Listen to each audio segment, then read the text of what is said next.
What's up, everybody? Welcome back. Monday night, 7 p.m. is your favorite place to be. The Collective Unfiltered with Let's go. Alexis Hornbuckle.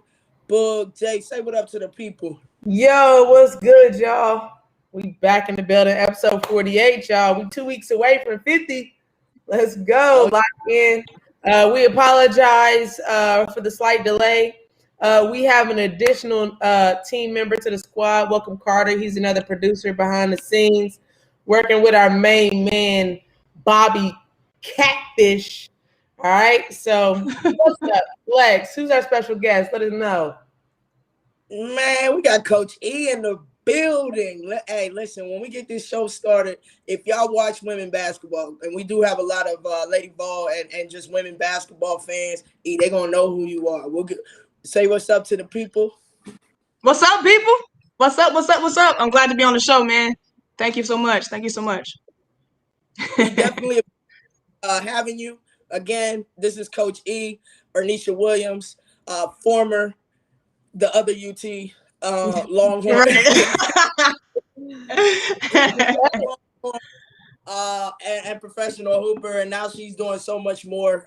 She still does a lot with basketball. I know now you specialize in post work, right? Post and guards, yes. work. Let them know kind of a little bit. Introduce yourself, who you are, what you're doing, and we're gonna go from there. We're gonna have a great conversation tonight, and I'm excited. Awesome, man. So my name is Earnie Williams. Go by Earnie Williams or Coach E. Right now, I am currently in Austin, Texas. Went to the University of Texas. Was coached under Coach Conrad and Gail Gaston course. So right now, I am a forwards and post coach in Austin, Texas, and I specialize in electrotherapy using a machine called the Newbie. And with that, I'm able to help athletes or anybody that's in pain accelerate the recovery process and actually find the origins of their pain. And we work out with an electrotherapy machine. It feels like a TENS, but it's way stronger than the TENS that us athletes know. You have to move through exercises while it's on. And man, the machine is awesome. It actually helped me add 3 to 4 years onto my 7-year career playing overseas. I had ACL tears, meniscus tears, bone on bone, knees looking like craters on the inside. So yeah, I love it. That's basically what I do. I have a couple podcasts as well. I have one podcast, Coach Earnie Williams, where I just talk about post-skill basketball advice for student athletes, the young student athletes that aspire to make it to college like we did, or even professionally. And then I have another one called Triple Double Life that it's more of a vlog of my journey in entrepreneurship, and where I like to bring, I want to talk about financial literacy and mental health for athletes and coaches. Mm-hmm. Yeah, and I'm not the financial expert, but I want to bring people on that are financial experts in budgeting and credit and real estate and investing and whatever that we need to build our wealth while we play, while we coach, or even after. So that's it. Man, hey, right there, that's the key. That's the secret right there. Like, man, y'all, that's the blueprint for real. It is. I know about a whole lot because y'all know we ain't bringing just any old bodies on this show. Right? Case this is your first time ever watching the Collective Unfiltered. Our show is based off 4 pillars: athletes, business, finance, and equality. Yes. You don't have to fit those, but you got to fit in at least one of those categories. And as you know, some of our guests fit into all of them. But let them know who brings us this show, though. Yo. First and foremost, we got to give a huge shout out to our producers, our platform, the Volunteer Roadshow. Lex and I were in Knoxville last Monday night for a business meeting with Revitalist Clinic. If you don't know about it, check it out. But also, we were there to watch the selection show. We wanted to be on Rocky Top to see where we got that seed. And so as I was driving to Knoxville, saw that big old billboard with our guy Billy and Bobby when the Volunteer Roadshow. So that's a blessing for our platform to be on a big old billboard right before you hit Rocky Top. So that was dope. Also got to give a shout out to Terry Holder, Orange Mountain Designs, your only provider outside of the UT that can carry that Lady Ball orange, that Lady Ball logo, and the Pat Summitt Foundation. Big shout out to Blue Water Climate Control, as well as Just Pass It to me, our guy Nelson down in Miami, Hound Dogs of Knoxville, and Tennessee Tap House. And of course, my girl Buck, Lexus Hornbuckle Basketball, as well as the Gold Fitness and Sports Performance Training. We appreciate all of you guys. Woo! Hearing all the sponsors. Hi, well, like, get out, boy. Let's keep growing. Remember when we had like one? No, actually, remember when we had none? No, we that's crazy. We always had two.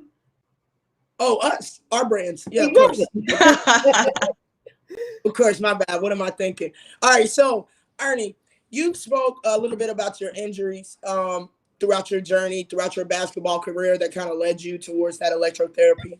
I want to speak about the mindset. When was the first injury? When did that occur? What age? What level? And all the way through to the last one. But what was your mindset? Because I'm pretty sure the enthusiasm to get back on the first one was probably a lot stronger than, the latter surgeries that you had. And if it wasn't, tell us why it wasn't, why you were able to sustain that, that mentality that I'm going to get back no matter what. Absolutely. So the first one was in high school. I was a freshman. And it was weird. I wasn't even going up for a layup. I was literally dribbling like diagonally across the court. And I just took a step and went down. And I kind of crawled to the bench. And then I got up, right? Anybody that has torn their ACL, sometimes you can get up and walk it off and feel like, okay, I don't know what that was, but let me just go ahead and walk it off. Maybe I can get in. But when you try to get in, you try to stand or you try to make a cut, you're like, this don't feel right, right? So that was the first one. Getting through that as a high schooler, I was just chomping at the bit to get back. It was my first real big injury.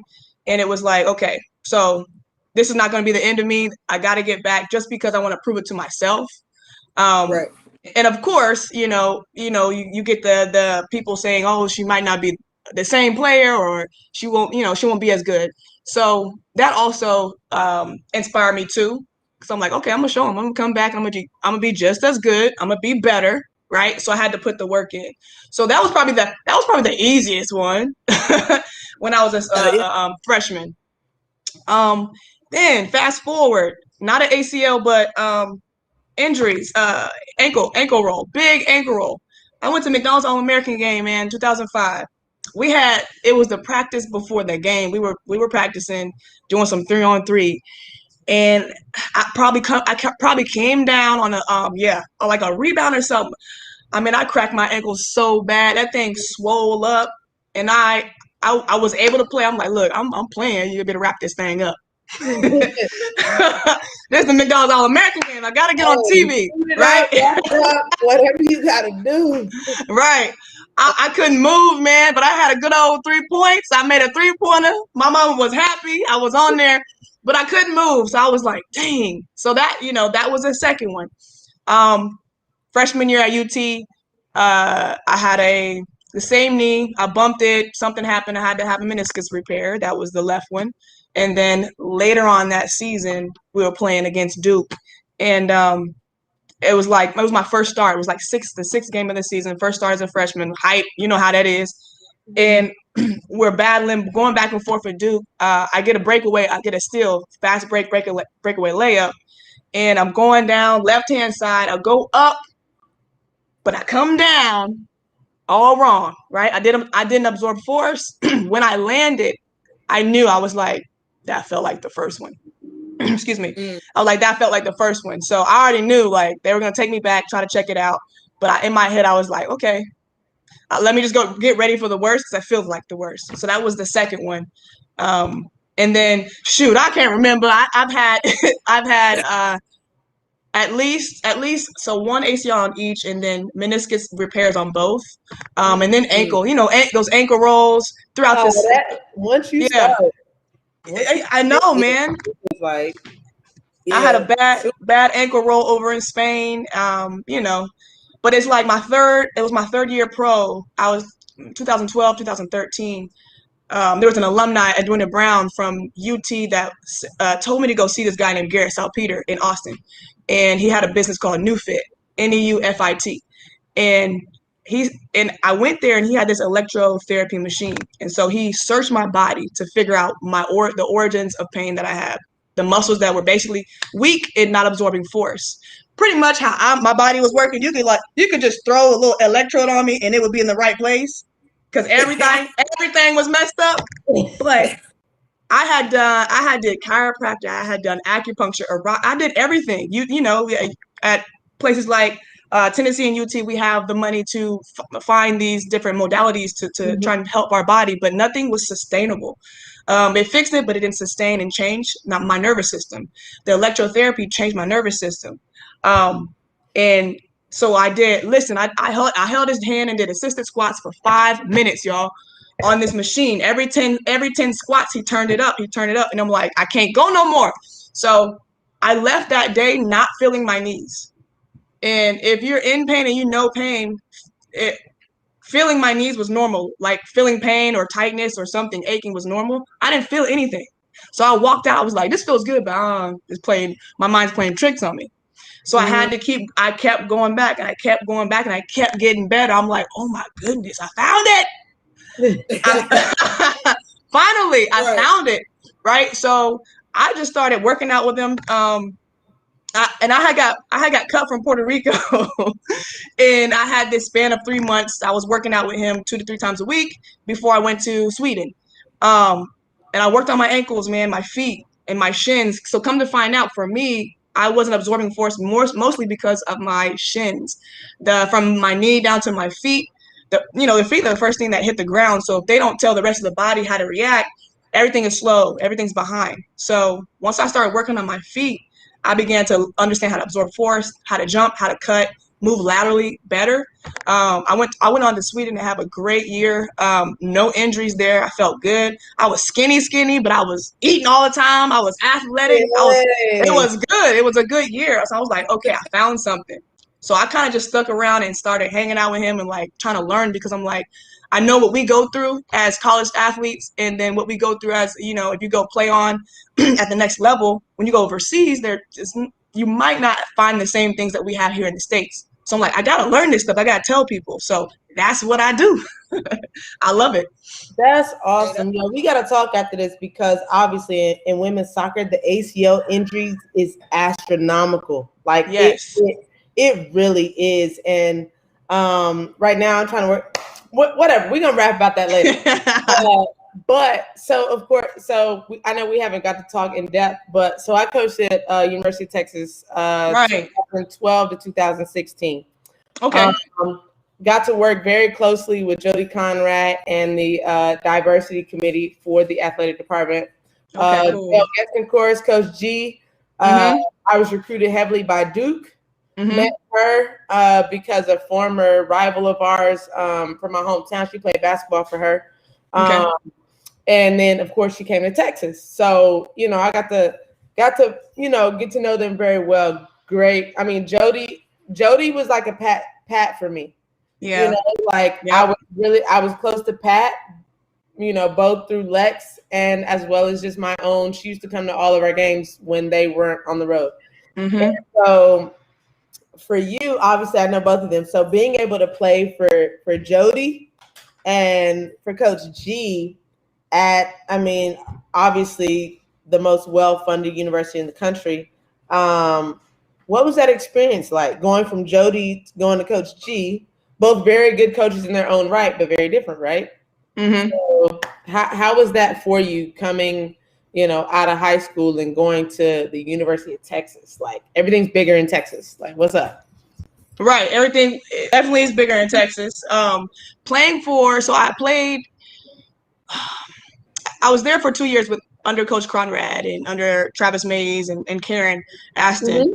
But I was only really able to play 1 year because of my ACL. And then the second year, I was able to play under Coach. And, the thing about Coach is that Coach Conrad she just has an aura about her, man. It's like It's just a connection. It's a natural connection that you just have. And you don't even have to talk to coach. You know what I'm saying? You don't have to say a lot, but you just feel that she has the best interest in for you, and she is trustworthy, and she's going to get you to where you need to be, whether it's through her hands-on work or it's through the coaching staff. And like, that's the main reason I picked Texas, is because I felt like, dang, with all these coaches, it was Travis Mays, who's at SMU, it was Karen, it was Kathy Hart. I'm like, yo, I feel like if I stay my 4 years, I'm gonna be where I'm gonna be that player that I want to be, and probably even more, right? But I wasn't able to have 4 years with her because she had decided to retire, and then after that, it was like, okay, who they bringing in, and right, so Duke was like that team, right? When I was coming up in high school, watching Elena Beer, watching Curry. I'm like, dang. So once I got the word that it was Coach Gessencourt's, it was like, okay, cool. Bringing in another coach that, knows how to win. They've been in those situations. So we're going to be okay. Now, I just have to understand how to let her know I got a starting position.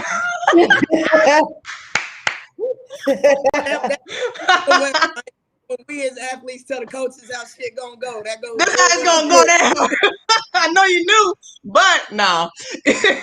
Yo, it was just like, whoever started, it was free game. That's how it is when you come into, you have a new coaching staff. You just gotta do what you do and put your best foot forward. And that was my thing, is just trying to work hard and make sure that I was a value to the team. It was Coach Gessencourt's. It was like, okay, all good. But yeah, playing for her they were very different. It's hard to explain, man. It's been some time. Let's see, how can I explain it? I don't know. Yo, I will say, for me, Coach G, obviously I didn't play for her. Yeah. She was the only that was able to really recruit me, and I actually seriously considered going to Duke for like a second. Yeah. Because I loved her as a coach. I loved her kids in the summer had their summer reading when they're during the school. Did she make y'all read books too? Yes, we definitely did. We definitely had 1 or 2 books. Yep. We had to read a book.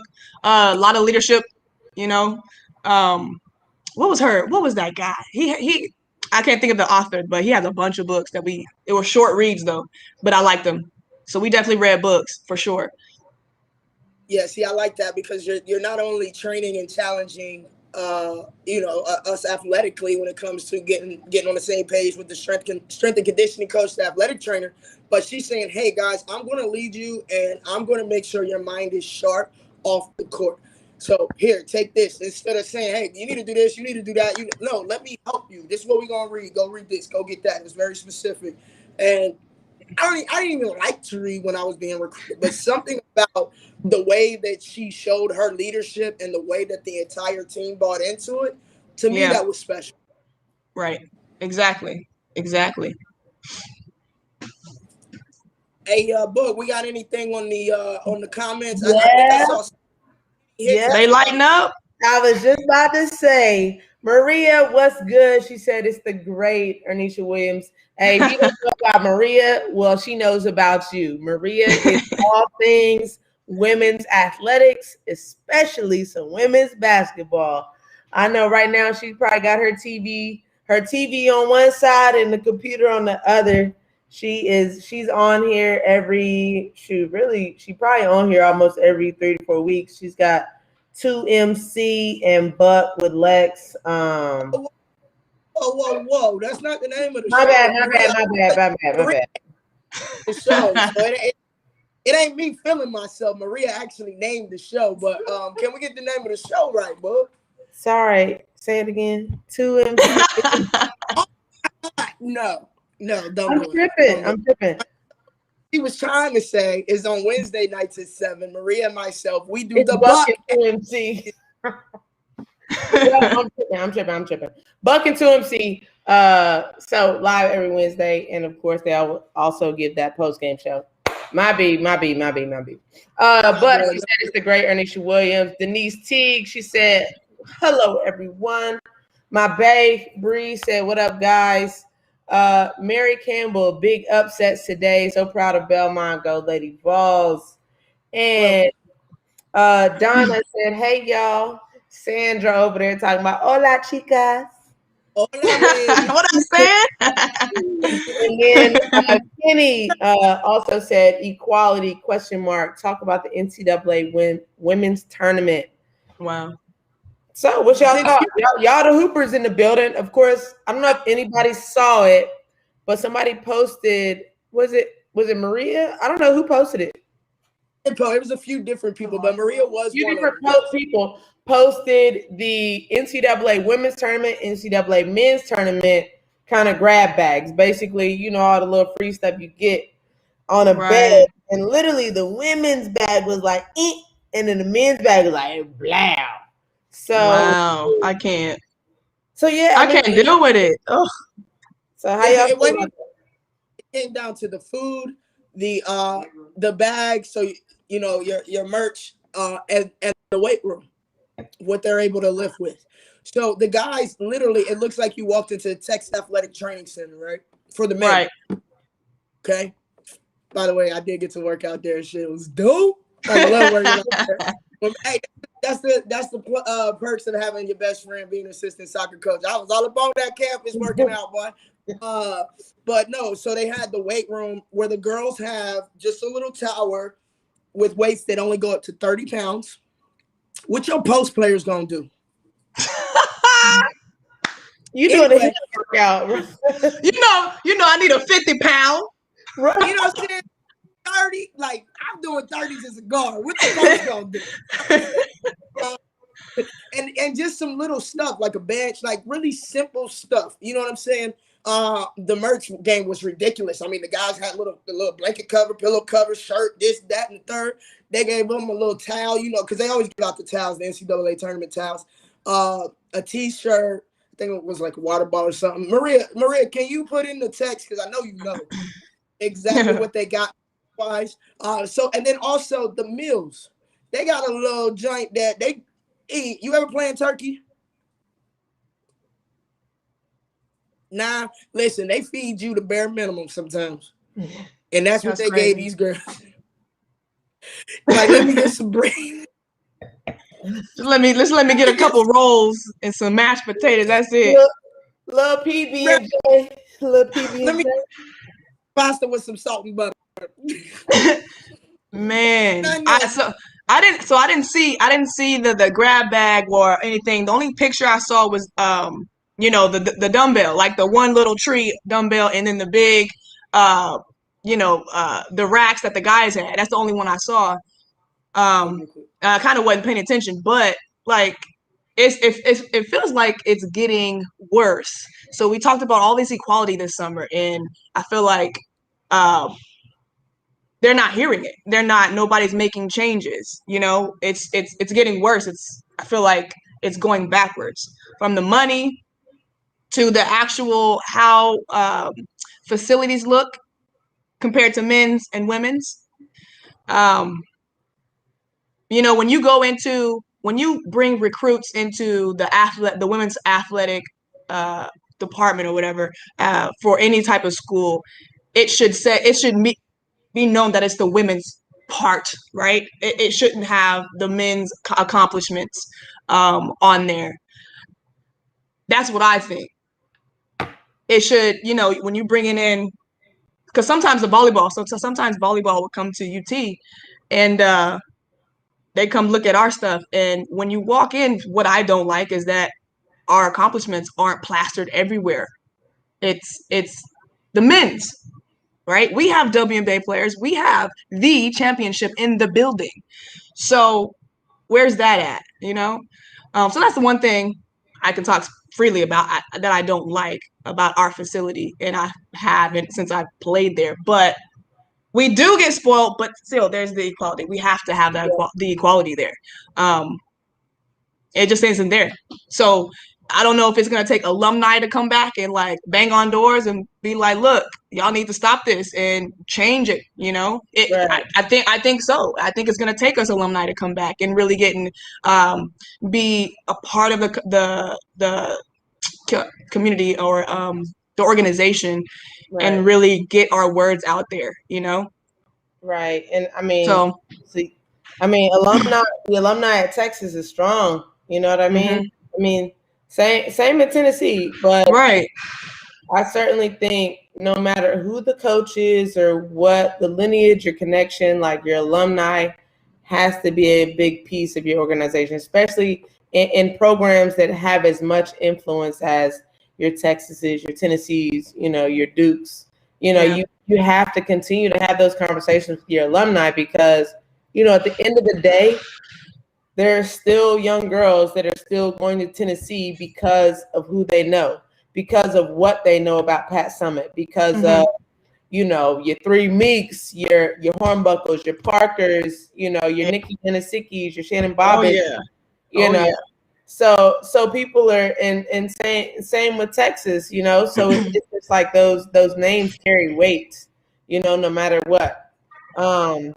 So I certainly think that that's a huge piece of the conversation. Real quick, let's let them know who's bringing them the Collective Unfiltered with Buck and Jay Book.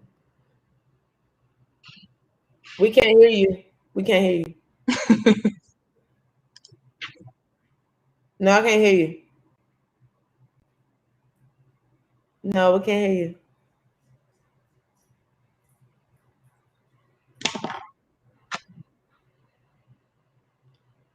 No, I could kind of hear some ruffles, but nothing. All right, y'all, real quick, while Lex figures it out. This segment of the Collective Unfiltered is being brought to you by Volunteer Rose Show, Blue Water Climate Control, our girl Terry Holder down at Orange Mountain Designs, Tennessee Tap House, Hound Dogs of Knoxville, Just Passing Tutoring, as well as Alexis Hornbuckle Basketball, and the Gold Standard Sports and Performance Fitness Training. We also urge you guys, you see Sam Strong on the screen right now, please go to the Volunteer Show on Facebook. There's a button where you can donate. You can also go to the website, donate to Sam Strong, donate to fund leukemia and cancer research in children. So keep supporting our guy, Sam. He's holding on. He's being strong. So please go in and support. We appreciate all of you guys on Facebook. Continue to give your engagement, interaction. Of course, if you have any questions for Coach E, drop them in the chat. Y'all know how we roll.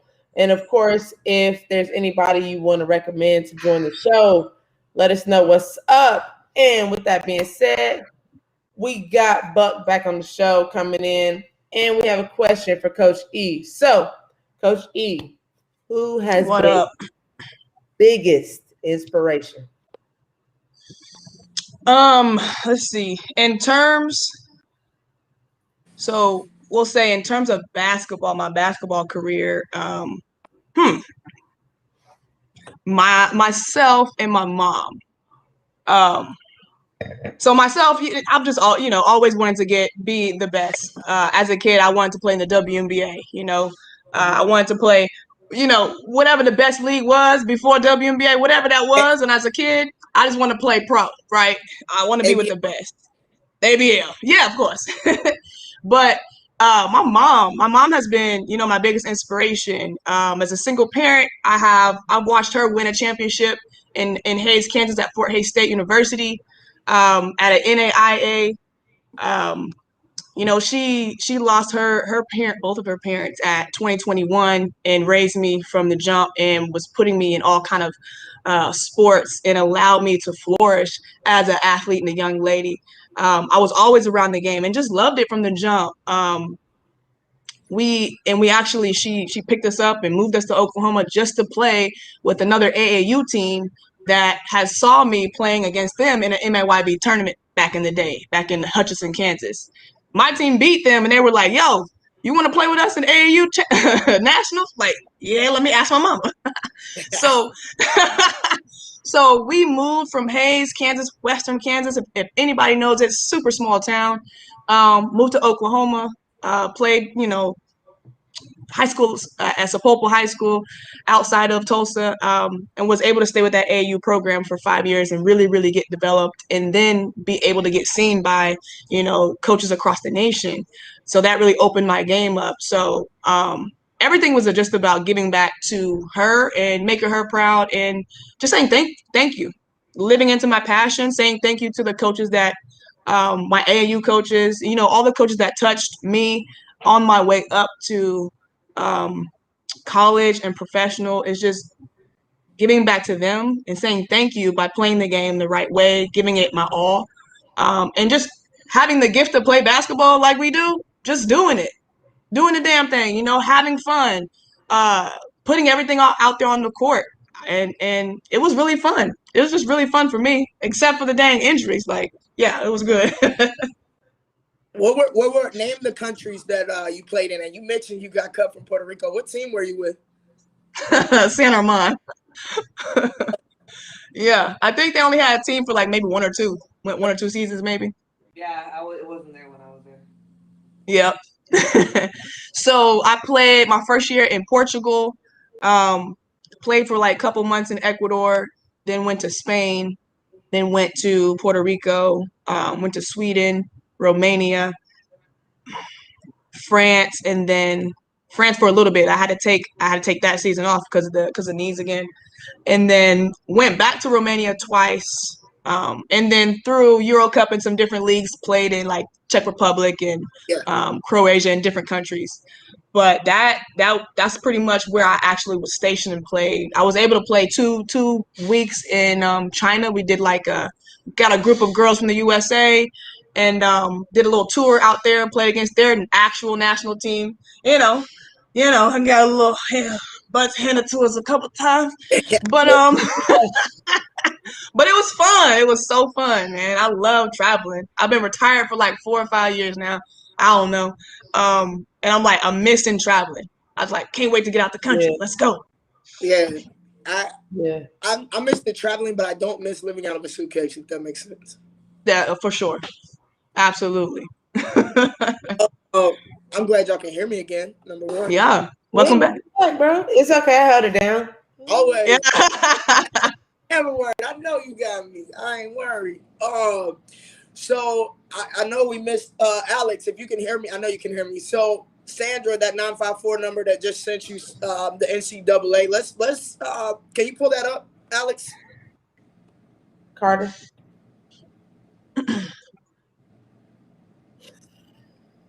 His name is Alex Carter. I know. Okay, can you tell me once again what you want me to pull up? Did she send you a link of the NCAA with the women hat? Is the 954 number? Y'all don't be okay. Yeah. Let me get it pulled up here, guys. I'm sorry. No, it's a YouTube. See, the link's not working. Let me see if I can. What you want, the bracket? No. We want to actually show our, everybody that's watching and following what the weight room looked like, what the disparities were. Oh, is it a picture? Between the crazy. Text you, Carter, text that 954 number, your email. Okay, I got a YouTube link. Is that what y'all want to see? Yeah. Post that real quick. So this is for Kenny Hicks wanted us to talk about this and the lack of equality. So yeah, pull that up real quick. Let's go. Drop some more questions in the chat. Let's go. Are you ready? Need some more engagement. Let's go. Hey, you know what's happening right now? Maria is going to have Tyler Summit on Positive Lady Ball page at 8 p.m. Yo, what? That's in 10 minutes. Pop in on that Zoom call live. So, Lady Ball fans, after y'all get done and you press that in, let's go. Hey, y'all need to have a computer and the TV. Y'all can watch the games. Y'all can lock in. Y'all, we got so much good energy in the building. Let's go. Come on. So, question. What made you decide to go to the University of Texas as a young recruiter? athlete, what was like, nah, this is the school for me? Absolutely. Real quick though, before that, where did you grow up? Where did you get recruited from? So I grew up pretty much from 1 to like 12 or 13. You know, we got that's that education. So from zero to like 13, Hayes, Kansas, Western Kansas, small town. Then we moved to Sapulpa, Oklahoma. It's a little town right outside of Tulsa. So I went to high school in Sapulpa for 4 years there, and then chose University of Texas. So and it was between University of Texas, LSU, and then OU.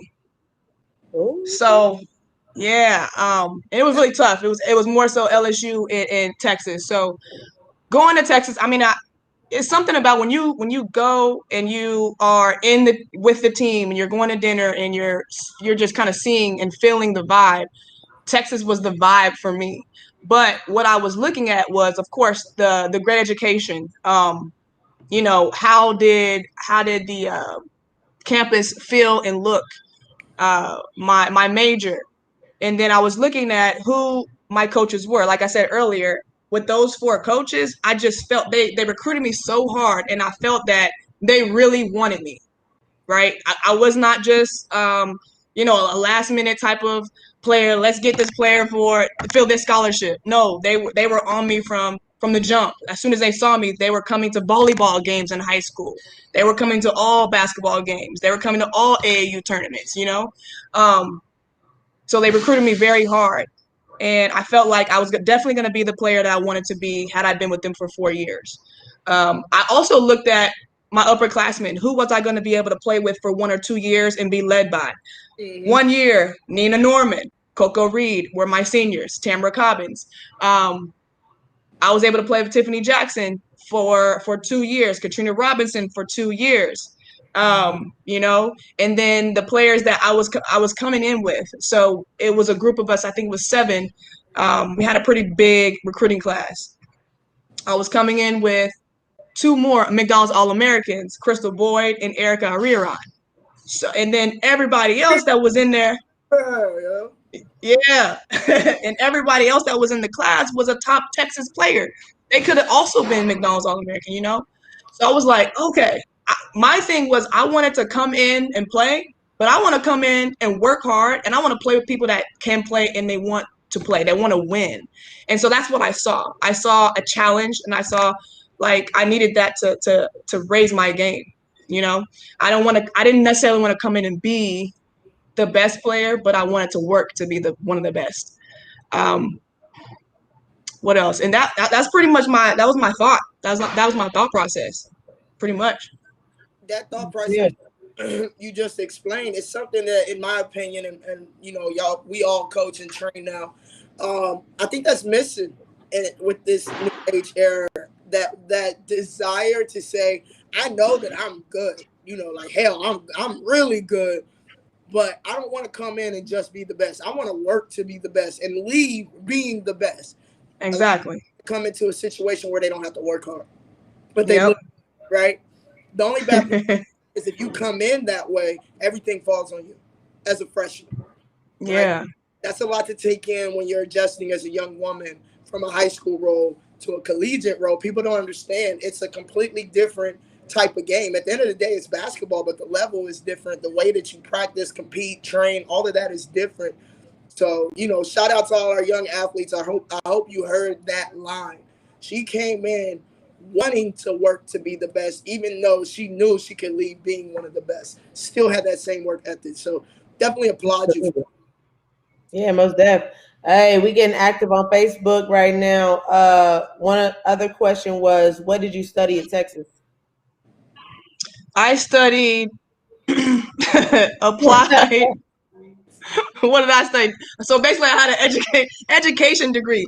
Hence, I'm coaching and teaching. I didn't necessarily want to be like a professor in a classroom, but I always thought I would be able to teach the game or teach something that I would master. Originally, I wanted to be an architect, but when I got there, practice seemed to be at the same time as architecture classes. So I wasn't able to be an architect and make my little monies by the time I graduated. So that didn't work out. Hey, look, at the end of the day, for a lot of high level athletes, like for me, like, yeah, I picked a major, I had a minor, but in the day, I'm like, yo, I'm playing professional, so I don't know what y'all talking about. Like, I had this little degree over here, but I'm being a professional, so period. Like, what's up? Give me my paper. And papers. I'm walking right on over here across this draft stage. What's up? Yes. So yeah, that's dope. And another question. We got 2 more questions. What's next? What's next? Man, I'm really, really excited about the Triple Double Life podcast. So right now, so my story is like when I had to retire, I retired because of a final injury, my knees was just like, hey, come on, let's go home. Let's just go sit it down. You done did what you did. You good. Okay. Over. So sit down. We're done. Game is over. But it wasn't my choice. It was my body's choice, and I wasn't ready. So there's the mental health aspect of that. And then there's like the 7 years of what was I doing other than playing basketball? Like, was I learning how to invest in stocks? Nope. Was I creating my network when I came home in the summer? Nope. Was I building my wealth some kind of way? Real estate? Was I learning real estate? And I wasn't doing those things. And I wish I could tell players that are getting ready to be it's their rookie year or their third year or they're even veterans, 7, 8 year, and they're still trying to play. Hey, start learning some other skills, start building your brand, start doing, just build your own vlog. Like, all you got to do is wake up and be like, boom, it's Monday. And then go through your whole week because people want to see that, So I wish I could have done that. I wish I was there, back in the day. But I'm doing that now. And my biggest thing is trying to help people like you and I, and our young kids, and our coaches, right, that give their passion in years. Like, when they're finally done after 20 years, they should be good. Like, they should have a whole $1 million portfolio of stocks or this, in real estate. That's my goal. I don't know that stuff. So I'll be bringing experts on the show to give that information out to our community, our especially our females. Like, we go overseas and we play for long years, but we don't get the same millions and dollars that the guys get. So we definitely have to get our money up by the time we're done playing, so that when it's time to retire, there's no, that transition is easier. Mm-hmm. And you have choice of doing what you want, right? You've created whatever you need to for yourself, or when you come home, you have a network to say, hey, I want to do this. Let me call up so-and-so. Maybe they know somebody, and it's an easier transition, right? So we got to get out of only feeling like we're athletes. We're not just athletes. We know that, but we have to act as if we got to do our plan for our plan B while plan A is going, basically.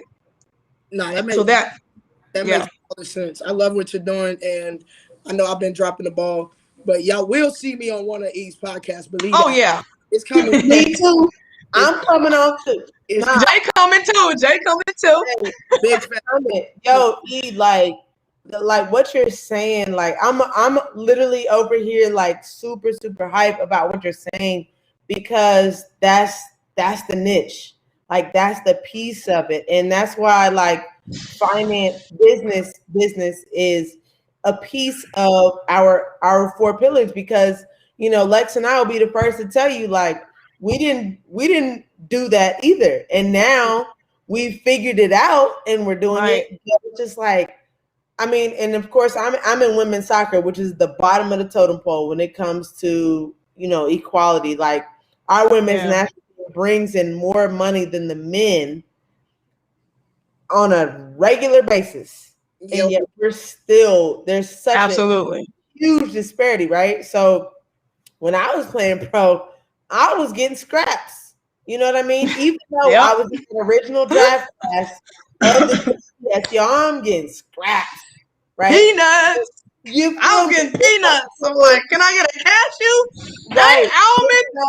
And so, like in women's sports, I would probably say when it comes to financial literacy, is that 1 to 2%, 1 to 2%, and that's small across women's sports. You got your Serena Williams, you know, your Lisa Leslie, your Candace Parker's, Diana Taurasi's, who, you know, all those people who are in the 1% of those respective sports. That, of course, you know, for them, like, they're receiving, you know, the endorsements and things like that. But it's like the players that are kind of, you know, in that kind of just middle, just ground where you're making good money, but when you step away from the game, it doesn't matter if you're drafted first or damn 70th. I was number 7. But if you're drafted in any of those, you're stepping away from the game and you're saying, I'm good. All right. So now I can think about, okay, what do I want to go into? Knowing that I can still support myself, support my family, and step into a different arena, you know, and not just be, quote unquote, the basketball player, the soccer player, you know, and step into it. So, you know, understanding stocks, you know, that's free. That's free. That's next. It is. So now, like, everything you're talking about is super dope, and that's next level. Like, we gotta have that for sure. We do have Harold Denton on YouTube said it's easy, coach. No, I'm gonna put you on the line, Harold. Coach Earnie. Dude. So now that you there's 2 more questions. Which question did you ask, Luke? I asked Sans question. Last one. The logo's kind of in the way on my screen, guys. I'm on my phone. But what has been your biggest obstacle in life? Life. I don't know if I have a biggest obstacle. I think I've just had like moments. So the thing that takes over is anxiety and depression because of certain things, right? So there was it's a weird kind of continuous level of anxiety and depression around my knees while I was playing overseas. You know, it's sometimes you don't even know that you're going through it, but you don't. It's like, I'm depressed, but I'm still functioning. I'm still getting up and going to practice.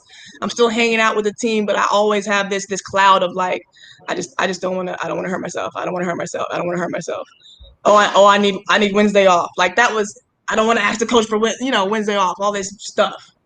And it was cloudy. You know, your head is cloudy about worrying about your knee. And really the only time that I was not anxious was actually when I was playing practice for that 2 hours or the game. I would forget, and then after that, it's like, okay, how do I deal with this? So, and then, you know, some seasons were better than others, so it kind of ebbed and flowed. So that's that in the career, and then hell, the pandemic, you know, retirement, man, figuring out. It's been 4 years of like a steady uphill battle of like, okay, what am I going to do? From an Amazon driver, from a Lyft driver, from working for Lyft, I was a mechanic in the warehouse. Like, I've done it all, trying to figure it out. And I'm like, and I've always been training, but it's always been a side hustle on the weekends. I've always chosen money. I've picked money instead of picking my gift. And I've like finally got it. So I got this decent job, good job at Dell, worked there for 9 months. And then I was like, I hate this. I quit in the middle of the pandemic. And then, you know, there was a little bit of like fear around that too. But I just went with it. And I just began to get happy. I'm very happy. I'm doing what I love. I'm trying to find my purpose by using my gifts. Don't know what my purpose is, but I have these gifts of talking to the youth and wanting to give this, you know, information to people that need it and pulling them in. So I'm just trying to find that. and make some dang money. Shoot. For real. Feel you on that. Harold, by the way, wanted you to know that he was completely joking around with you. He knows you're not an easy coach. Harold, all good, Harold. All good, man. All love. All right, so before we start to wrap this show up, Boog, put her in the hot seat, man. Ooh, we got the hot seat. All right. So what's gonna happen is it's basically just gonna be rapid fire questions. First thing that comes to mind, just bow, put it out there in the air. All right. She got a stretch. What y'all about that? I just went to the gym. I was a little tight. All right. All right, bet. All right, you ready? Let's go. What said, Lex? To the gym too. I did some curls. Oh yeah, curls, boy, curls. Lex just left my house, y'all. She left at like about 10 a.m. this morning. So y'all miss us being together again. Yeah. She is in Knox Vegas, so let y'all know in case somebody want to try to pop up on her, hit her up, blow her up. All right. All right. E, you ready? Let's do it. 2021 NCAA Women's Champion. Oh, I'm not even watching. Who in it? Oh, Lord. Bro, what's up? UConn. I'm going to go with UConn. Oh, God. All right. 2021 Men's Champion. What's up? We done had Oral Roberts is on the roll, boy. You talking about I saw them. Men now. Men. 2021 Men's Champion. I don't even know who's in it, y'all. Oh, come on now. I know Texas not. And they out. First round, okay? Tennessee. Wow. We can't even talk about that. That's crazy. All right. Yeah, you right. Okay. Five prediction right now. 18.5 seconds left to go in the fourth quarter. Number 15, Troy, 78. Down 2 to Texas. Number 2, Texas A&M with 80 points. Who's going to get this? Live prediction right now. Texas A&M and who? Troy. Number 2, Texas A&M versus number 15, Troy. A&M has the ball coming out of the timeout, and they're up by 2. 18.5 seconds left to go in the game. I'm going for Troy. I'm going for the underdog, man. They're going to make a play. I like it. Hey, listen. All right. We'll keep y'all posted. All right, go, Bud. Keep going, Bud. All right. Best advice you would give to a young kid in 5 words. 5 words. 5 words. That's good shit. About basketball. Play hard all the time. Play hard all the time. All right, bet. Favorite basketball moment. I think for maybe freshman year or sophomore year, I got this. I ain't do a darn thing all game. I got this rebound against Missouri to put us in overtime. That's it. That's all I can do. I ain't did nothing all game. Let me get this rebound and put it back. LSU SEC game. Yeah, bro. One play sometimes make a whole. Hey, big facts. Big facts. One play. That's all it takes. Same as soccer, yo. One play set you up. All right. Best part about going to UT, as in University of Texas. I'm about to say, boom. Go to Tennessee. Man, the tradition in the sisterhood, for sure. Connecting with my girls that I play with, and then the alumni. Love it. All right. Favorite part of Austin? The Domain. You said 6th Street. Sandra said 6th Street. Said the 6th Street. Nah, Domain. Domain. The Domain. Hey, the Domain coming up right now, though. For real. The Domain is a whole vibe right now. I used to live around the corner. Sandra. Right. Oh, it is. She stopped doing her hair and everything. She forgot. It's my mom, yeah. Hey, the Domain is a whole vibe right now. Like, they done added so much since I left, but it's okay. I'll be back. All right. Best thing you loved about Coach G. Coach G challenged us with IQ. Mm-hmm. She challenged us. We watched a ton of film. It was always challenging.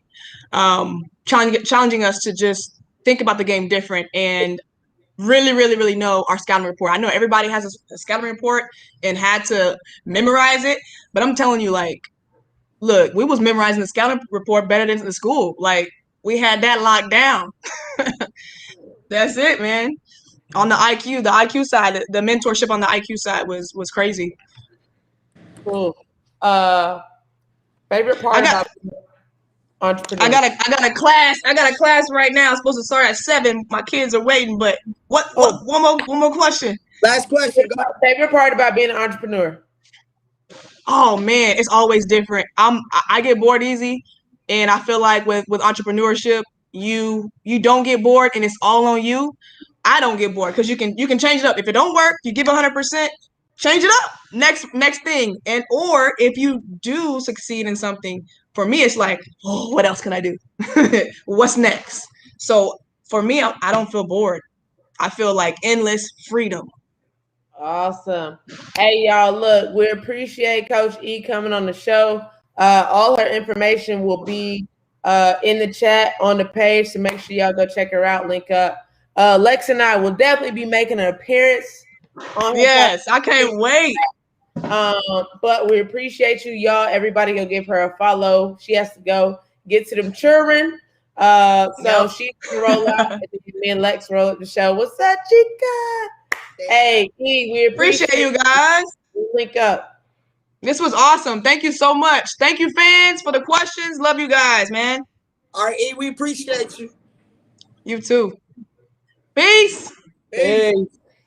All right, Bug, let's wrap this up so I can show face with Maria before Tyler hops off of there. Big facts. All right. Hey, y'all, we appreciate you chiming in. Episode 48. Look, y'all, we got 49 and we got 50. Hey, we need all the love and support. Episode 50. Like, this is a blessing. Lex, say what's up to the people. Let them know what's up. Yo, what's up? We, like Book said, make sure y'all press that thumbs up, press the like button, but most importantly, share. Follow us, like it, and share it. Those are the 3 steps you got to do, okay? Follow, like, share. That's it. But again, another blessed, successful Monday night. Thank you to Arnesia, Coach E. Williams. We appreciate you coming on. Book, I think they got it. That's her share. She's settling y'all in right there. But shout out again, Orange Mountain Designs, Blue Water Tap House. Oh my God. Blue Water Climate Control. Tennessee Tap House. Sam Strong, and of course, Volunteer Roadshow, and the 2 original sponsors, the Gold Standard and Alexis Hornbuckle Basketball. Boog, take us out. Let them know. Reminder. Hey, what's up, y'all? We appreciate everybody tuning in. Hey, everybody, go hop over Positive Lady Balls page. Check in. Let's see Tyler, Lex, hopefully make a quick appearance. But just remember, be unfiltered in your truth. We'll see y'all next Monday, 7 p.m. Eastern live. Let's go. Later.